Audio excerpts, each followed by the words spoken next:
Hi there, Kath Gammack, rig market analyst with Westwood Global Energy. Here with a quick recap on some of the offshore rig market news during the period 18th up to and including the 24th of April. In the past week, 2 drillships secured additional work in the US Gulf, a jackup picked up a long-term campaign off Thailand, and a large decommissioning scope in the UK North Sea Forties field will begin in 2026. Seadrill was awarded 2 contracts with LLOG Exploration Company covering work in the US Gulf, adding approximately $260 million to the contract backlog.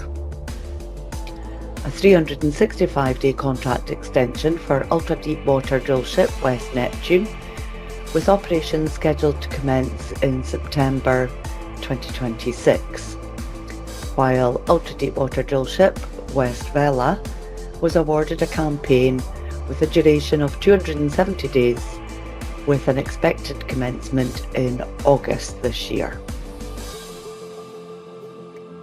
Vellura Energy has agreed to charter ADES jackup Shelf Drilling Enterprise for a 3-year campaign off Thailand that will run until the 31st of December 2029. Vellura has an option on the start date and currently plans to commence drilling operations with the rig in the 4th quarter of this year, focusing initially on production acceleration projects. The unit is currently working for Hibiscus Petroleum off Malaysia under a deal that runs through August of this year. WellSafe Solutions secured a multi-year contract with Apache North Sea to decommission platform and subsea wells in the Forties field. The programme is scheduled to commence in 2026, with WellSafe being responsible for all aspects of well-related project management, well and subsurface engineering, and offshore delivery of both platform and subsea well operations. WellSafe owns and operates 2 midwater semi-subs, WellSafe Guardian and WellSafe Defender, with either or both of these units being utilised at stages during the campaign. Other activities over the past week saw ultra-deepwater drillship Saipem 12,000 arrive in Walvis Bay, Namibia, after having completed a long-term campaign with Azul Energy offshore Angola. It is understood that the rig is now being prepared for a new short-term campaign with Rhino Resources off Namibia. The unit is also understood to have picked up work off Mozambique with ENI, with work commencing in the 4th quarter of this year.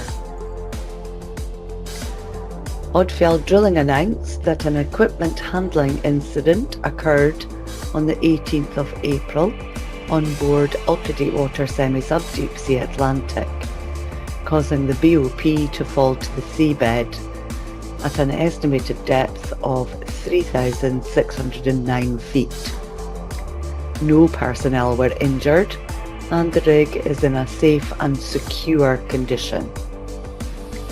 As a result, operations have been temporarily suspended, while recovery of the BOP and any necessary repair work is carried out.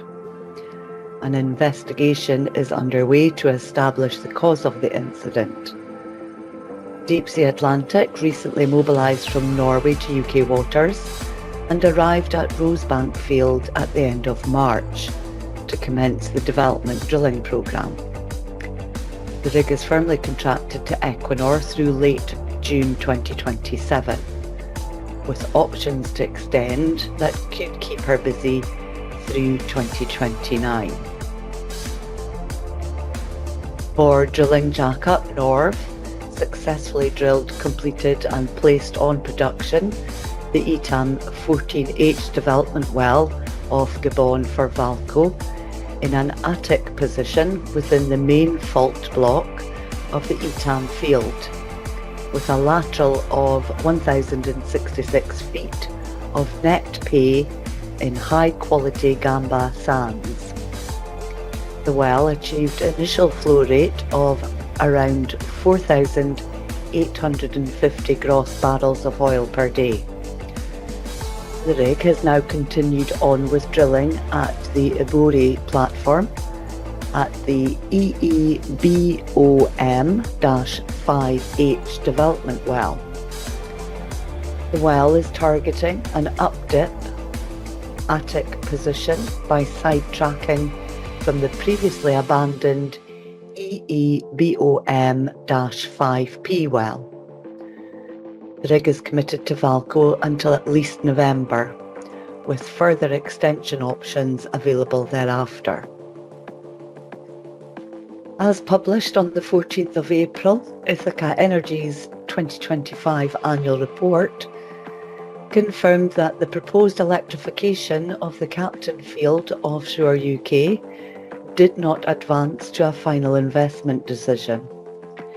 The company stated that it currently has no plans to proceed with the electrification due to the project's technical complexity, substantial capital requirements, and continued uncertainty surrounding the UK fiscal regime.